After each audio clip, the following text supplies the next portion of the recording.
Bonjour à tous, merci de nous rejoindre pour Ici l'Europe sur France 24 et RFI. Alors aujourd'hui, nous avons le plaisir d'accueillir l'eurodéputée Rachida Dati, auteure d'un rapport sur la prévention de la radicalisation islamiste qui a été voté par le Parlement européen la semaine dernière. Rachida Dati, bonjour. Bonjour. Alors vous avez d'abord été magistrate avant d'entrer en politique avec Nicolas Sarkozy. Une fois élu président, il vous nomme garde des Sceaux, un poste que vous occupez de 2007 à 2009.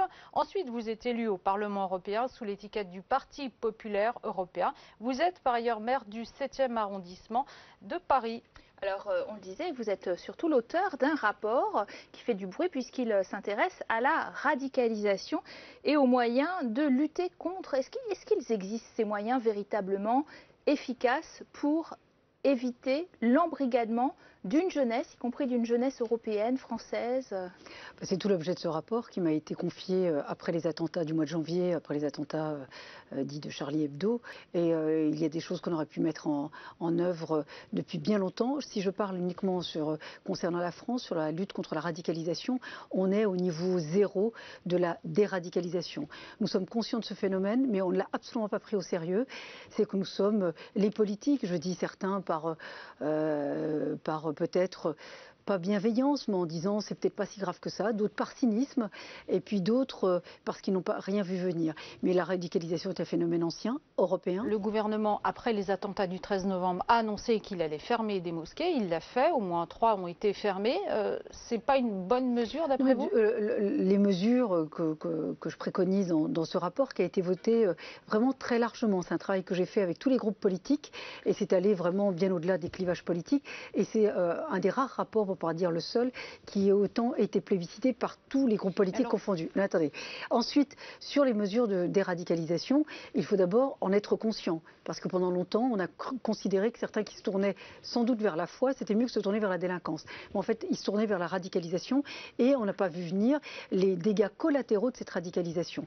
Donc, les mesures qui ont été proposées dans ce rapport, c'est la responsabilité pénale d'Internet et des sanctions pénales. Pourquoi? Parce qu'Internet aujourd'hui ne peut pas se contenter de dire nous sommes un tuyau. Ça n'est pas un tuyau. C'est-à-dire qu'aujourd'hui, le fait qu'il y ait des sites, des vidéos quasi hollywoodiennes, c'est comme ça que je l'ai décrit sur Internet, qui effectivement incitent à la radicalisation. Ce sont des sites et des vidéos qui font l'apologie de la haine, de la barbarie, du terrorisme.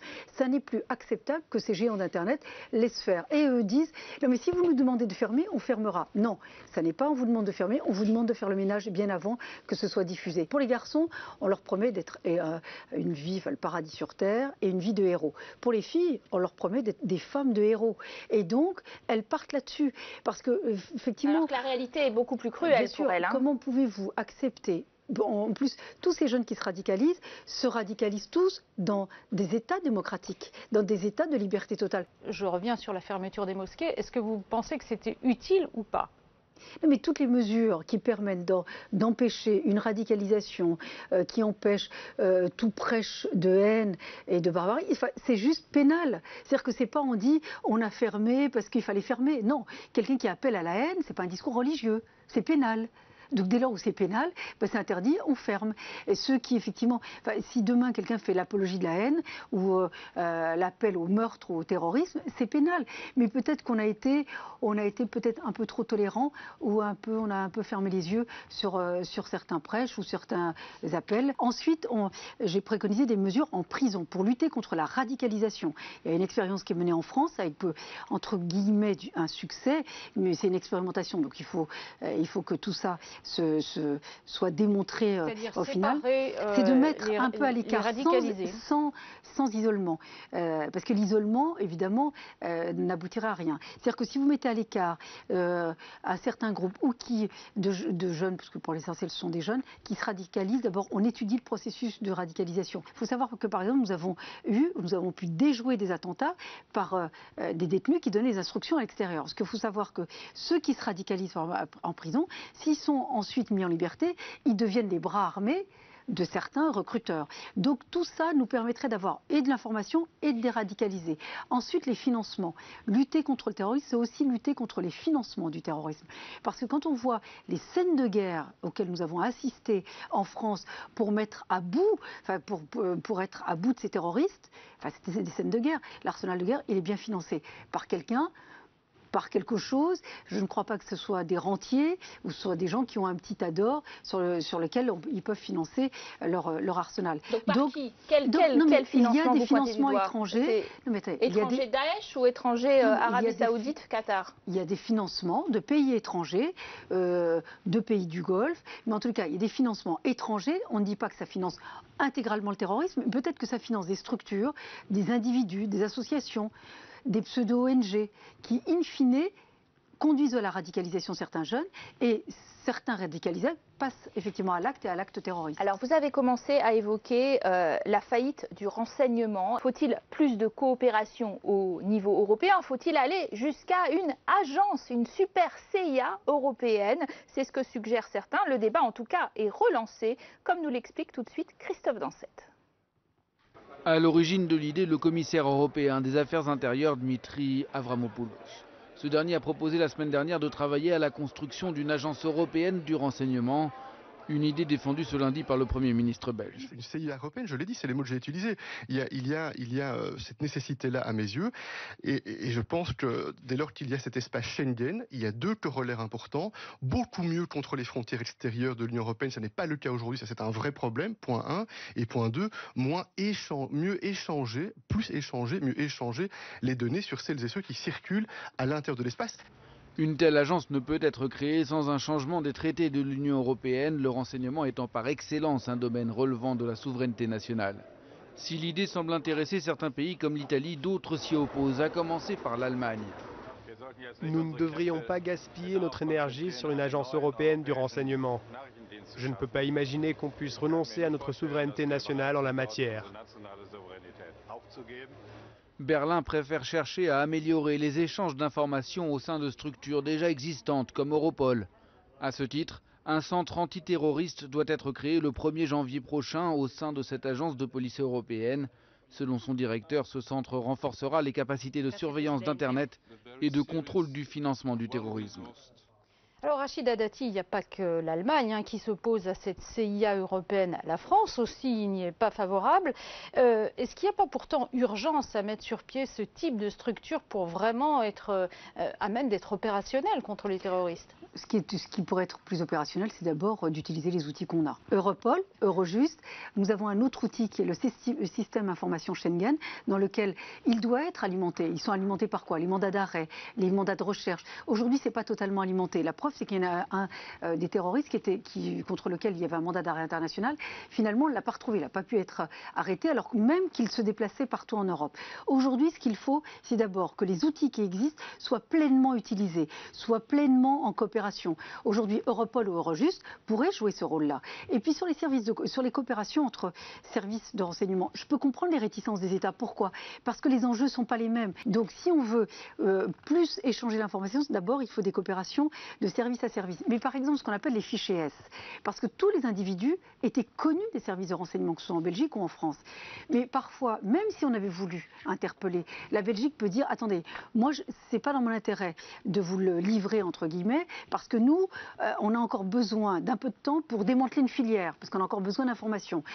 Paris peut dire, écoutez, nous, on a quelques éléments, mais il n'est pas totalement encore impliqué. Donc chaque service de renseignement a son objectif, a son temps policier. Se coordonne. Oui, se coordonner, ça veut dire quoi? C'est d'abord de savoir où ils sont.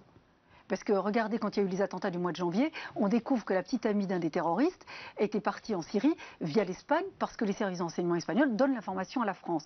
Donc d'abord, si on pouvait avoir un PNR européen et un PNR intra-européen, déjà ça serait bien. Alors, si on pouvait, pour nos téléspectateurs qui comprennent bien, il s'agit du fichier des passagers, aériens. Mais certains eurodéputés entre l'Europe et les pays tiers et intra-européens d'un pays européen à un autre pays européen. Oui, certains certains eurodéputés se disent d'accord, on a une pression maximale, maintenant on a résisté, il y a eu beaucoup de résistance du Parlement européen et on va voter ce texte. Non, pas du Parlement européen, de quelques groupes, notamment les socialistes français, puisque j'ai vu que Manuel Valls a écrit aux députés socialistes pour les appeler à leurs responsabilités. Et on nous dit que peut-être finalement, si on le vote quand même d'ici la fin de l'année, assez rapidement, eh bien, il y aura une version édulcorée sur la table. On restera à 28 PNR qui ne s'échangeront pas automatiquement les informations. Ou on a un PNR européen ou on n'en a pas. C'est pas vrai de dire la version elle sera édulcorée ou pas. C'est où on vote pour un PNR européen ou on vote pas. Ou on vote contre. Et dans ce cas-là, vous avez raison, c'est 28 PNR et dans ce cas-là, ça n'a aucun intérêt. Aucun intérêt. Donc là, il faut que les députés européens soient responsables. Sinon, ils devront rendre des comptes aux citoyens européens. Sur ce contrôle des frontières extérieures de Schengen, la polémique de la semaine, c'est est-ce que la Grèce ne va pas être exclue de l'espace Schengen parce qu'on estime à Bruxelles qu'elle fait mal son travail. Qu'est-ce que vous en pensez? C'est ce qu'il faut faire ou est-ce que là, c'est l'espace Schengen qui éclate? Il faudra donner les moyens aux pays qui sont en frontières extérieures. Enfin, on peut menacer la Grèce, mais sauf que quand elle est menacée, quand elle est confrontée à un afflux de migrants, parce que c'est le sujet aussi aujourd'hui, il faut aussi qu'on puisse soutenir ces pays et ne pas les lâcher au bord de la route, parce que les lâcher, c'est se lâcher nous-mêmes. Hein. Et on pourra, si on veut que Schengen explose, on va rétablir les frontières nationales, et puis et c'est chacun pour soi. Et on détruit les acquis communautaires. Moi, je pense qu'il faut préserver nos acquis communautaires, et dans ce cas-là, il faut nous donner les moyens de notre politique. Et les moyens de nos politiques, c'est de donner les moyens à ces pays qui sont en frontières extérieures de contrôler leurs frontières. C'est dans l'intérêt de tous. Exclure un pays n'apportera rien de plus que... C'est simplement, on reporte le problème. Parce que si ce n'est pas la Grèce demain, c'est le pays qui sera avant, puis un autre pays. On voit aujourd'hui, on a des murs, des barbelés. Chacun essaie de se protéger comme il peut. Donc aujourd'hui, il est important de donner les moyens aux frontières, aux pays frontaliers. Alors au nom de la solidarité européenne, la France s'était engagée à accueillir parmi ceux qui étaient déjà sur le sol italien et grec, justement 25 000 réfugiés dans les 2 prochaines années. François Hollande a dit qu'il maintenait cette promesse, même si on a vu que certains terroristes empruntaient la route des réfugiés. Vous approuvez ? Moi, je n'approuve pas parce qu'à un moment donné, il y a un principe de précaution qui s'applique. On ne peut pas dire on continue comme si de rien n'était, on fait comme si c'était comme avant et avoir quand même, on a entre avant le 13 novembre et après le 13 novembre, il y a 130 morts et des centaines de blessés. Et un traumatisme énorme, non seulement pour les Français, mais pour l'Europe entière, pour ne pas dire pour le monde entier. On a vu l'électrochoc que ça a provoqué. On ne peut pas faire comme si de rien n'était. Parmi ces terroristes, il y a quand même des individus qui sont entrés sous couvert de migrants. Donc là, on se donne les moyens de détecter les faux papiers, de pouvoir mettre des contrôles aux frontières extérieures de l'Union européenne. Sinon, on ne peut plus accueillir. Ça serait irresponsable. Donc la répartition des réfugiés, il faut la remettre en cause? Là, je crois qu'il y a eu des déclarations en disant que non seulement on la remet en cause, mais tant qu'il n'y a pas des contrôles, l'accueil total sera remis en cause. Je crois que c'était le Premier ministre qui avait dit ça à un moment donné. Hein. Alors, au niveau de l'extérieur, le président François Hollande veut intensifier les frappes contre l'organisation de l'État islamique en Syrie. Il appelle une coalition avec la Russie. Et puis par ailleurs, on découvre que l'État islamique, eh bien, il est aussi très fort en Libye, où il y a eu des frappes pour éliminer Kadhafi. Et puis après, il n'y a pas eu d'accompagnement. On a entendu ça cette semaine. Est-ce que vous pensez qu'il faut maintenant que les Occidentaux interviennent en Libye? Est-ce que l'accompagnement a été insuffisant? La Libye, moi, je suis rendu, c'est un chaos total. C'est un chaos total. Tout ce qui se passe en Afrique subsaharienne est lié à ce chaos total qui est en Libye. Plus d'administration, plus d'institutions, plus de gouvernement. Il y a le gouvernement de Tobrouk, le gouvernement de Tripoli. Tout ça est une poudrière à ciel ouvert. Et donc, nous avons une responsabilité. C'est vrai que moi, j'étais réticente, à l'époque, appartenant à la majorité qui était au pouvoir, celle de Nicolas Sarkozy. Moi, j'ai été très réticente sur les frappes concernant la Libye, sans gérer, j'allais dire, la réplique de ça et les conséquences de cela. Donc aujourd'hui, alors c'est vrai que quand Nicolas Sarkozy était président, on a essayé d'accompagner jusqu'au premier processus électoral. Et après, plus rien. Et c'est vrai que depuis 2012, plus rien. Et donc, c'est le chaos du chaos. Et donc aujourd'hui, je peux vous dire, lourde tâche que de remettre la Libye sur pied. Vous pensez que Daesh, ça va s'arrêter à Damas? Ça ne s'arrêtera pas à Damas. Et ce qui se passe en Libye, pour l'instant, on l'oublie, mais l'évidence, en tout cas la réalité, va nous rattraper. Et nous sommes aux portes de l'Europe. Donc ce phénomène de lutte contre le terrorisme doit appeler à une mobilisation internationale. Et une mobilisation internationale, et y compris les pays de la région. Je pensais notamment à l'Arabie Saoudite. Il faudrait que l'Arabie Saoudite, ces pays du Golfe, soient plus engagés, en tous les cas dans la résolution de ces crises et notamment dans la lutte contre le terrorisme. Alors en France, l'état d'urgence pourrait être prolongé au-delà du mois de février. Vous trouvez que c'est compatible avec l'état de droit? Vous approuvez? Par définition, l'état d'urgence est un état d'exception. Sauf que, et il doit durer? Aujourd'hui, vous savez, toutes les mesures qui ont été prises, les perquisitions, les assignations, les interpellations, les contrôles d'identité, tout ça se fait dans un cadre juridique et celui de l'état d'urgence. Mais le petit plus, c'est qu'effectivement, toutes les interpellations, toutes les saisies, toutes les perquisitions, ensuite, c'est la justice qui traite. Simplement, c'est vrai qu'à un moment donné, il faudra faire attention dans la prolongation, même si l'état d'urgence, je trouve qu'effectivement, c'est nécessaire et adapté à ce type de situation, de menaces, de risques très élevés, parce que là, on n'est plus dans le risque terroriste, on est dans la réalité du terrorisme. Donc, c'est adapté pour traiter en urgence et au plus vite pour retrouver les individus, saisir des armes, pouvoir démanteler des filières.